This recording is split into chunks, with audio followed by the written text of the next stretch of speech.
మనమందరం విన్న పేరు ఐబొమ్మ. కానీ వెబ్‌సైట్ వెనుక ఉన్న మనిషి ఎవరు? అతను ఎలా ఉంటాడు? ఎక్కడి నుంచి వచ్చాడు? అతను ఇలా మారడానికి కారణం ఏంటి? అతని జీవిత రహస్యం ఏంటో ఈ వీడియో ద్వారా మనం తెలుసుకుందాం.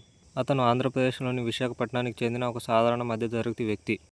ఇతనికి చదువుల్లో మంచి నైపుణ్యం ఉండేది. ముఖ్యంగా కంప్యూటర్స్‌పై ఆసక్తి చాలా ఎక్కువగా ఉండేది. ఇతను డిగ్రీ చదువుతున్న సమయంలోనే web designing, hosting, networks, server management నేర్చుకున్నాడు. ఇతనికి ఉన్న మెయిన్ టాలెంట్ ఏంటంటే సైబర్ సిస్టమ్‌లో ఉండే లూప్ హోల్స్‌ని వెతికి ఆ సైట్‌ని చాలా ఈజీగా హ్యాక్ చేసేవాడు.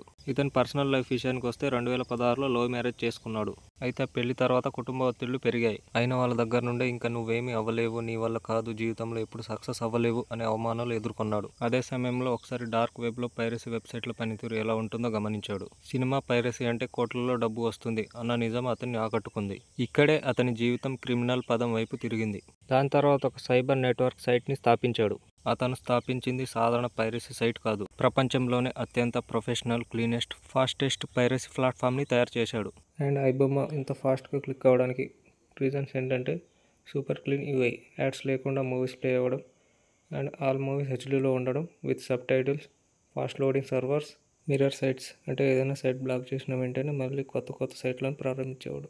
ఇతను ఇప్పటి వరకు సుమారు 21,000 సినిమాలను పైరసీ చేశాడని అధికారులు తెలిపారు. ఇతను మెయిన్గా నెట్ఫ్లిక్స్, అమెజాన్ ప్రైమ్, హాట్‌స్టార్ వంటి ఓటీటీ ప్లాట్‌ఫామ్ల వీడియోలను డిక్రిప్ట్ చేసి మాస్టర్ ఫైల్‌గా తీసేవాడు.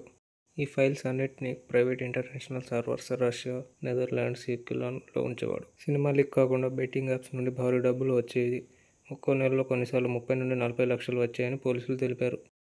పోలీసుల ఇన్వెస్టిగేషన్లో తెలిసిన ప్రకారం ఇతను ఇప్పటి వరకు 20 కోట్ల వరకు సంపాదించాడని తెలిపారు. పైగా ఇతనికి 35 కంటే ఎక్కువ బ్యాంక్ అకౌంట్స్ ఉన్నాయని తెలిపారు.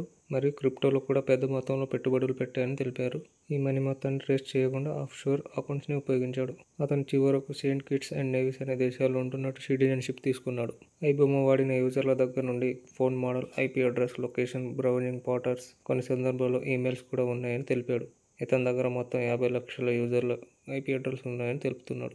అతనిపై కాపీరైట్ చట్టాలు, సైబర్ క్రైమ్ కేసులు, డేటా దొంగతనం, మనీ లాండరింగ్, ఫారినర్స్ యాక్ట్ కేసులు నమోదు చేశారు. అతని నెట్వర్క్లో ఇంకా ఎవరెవరు ఉన్నారు? అతనికి మాఫియాతో ఏమైనా సంబంధం ఉందా? ఈ విషయాలన్నీ ఇంకా విచారణలో తేలియాల్సి ఉంది. ఐబొమ్మ రవి కథ చూస్తే టాలెంట్ ఉన్నదాన్ని తప్పుదారిలో వాడితే ఎలా జీవితాన్ని నాశనం చేసుకుంటారో స్పష్టంగా తెలుస్తుంది.